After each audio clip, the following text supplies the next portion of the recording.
ही गोष्ट तुमच्या आयुष्याला कलाटणी देणारी असेल, कदाचित एक नवी दिशा देणारी असेल. फक्त कंडिशन एकच, ही गोष्ट तुम्हाला मन लावून ऐकावं लागेल. एकदा एका हरणाच्या कळपातून हरण हरवलं, मात्र त्यांचा काही त्याला पत्ता लागेल. आकाशात आभाळ भरून येत होते, त्यामुळे पाऊस केव्हा येईल अशी परिस्थिती झाली होती. मात्र इतर हरणांचा शोध काही लागला नाही. वणवण फिरलेल्या हरणाला तहान लागली. पाणी कुठे त्याला सापडत नव्हतं. एक तर त्याचे साथीदार मिळत नसल्याची अडचण सुरू असताना आता पिण्यासाठी पाणी कुठून मिळेल याची चिंता त्याला सतावू लागली आणि तो पाण्याचा शोध घेऊ लागला. सरते शेवटी त्याला एक नदी दिसली आणि तो जाम खुश झाला.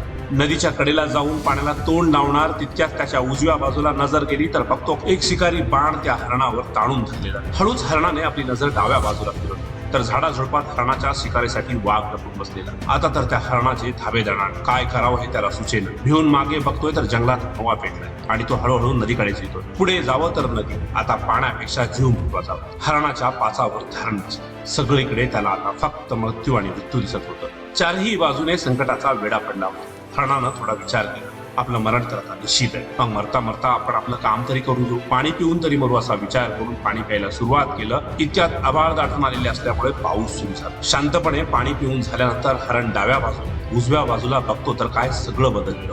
पावसामुळे शिकाऱ्याचा नेम चुकला होता. त्याच्या आवाजामुळे वाघाची नजर त्याच्यावर पडली. वाघ शिकाऱ्याच्या मागे लागला होता. पावसामुळे आग भिजली होती. मित्रांनो, संकट आली तर एकटी येत नाहीत, अनेक संकटांना सोबत घेऊन येतात. संकटामागून संकट येतात, त्यामुळे माणूस हतबल होतो, घाबरून जातो. काय करावं हे त्याला सुचत नाही. काही गडबडीने काही ना काही चुकीचे निर्णय घेतो. हरणाच्या मनात आले असते तर नदीत उडी टाकायला आले असते. सैरवैर पळू शकला असता, मात्र त्याचा निर्णय चुकीचा ठरला असता.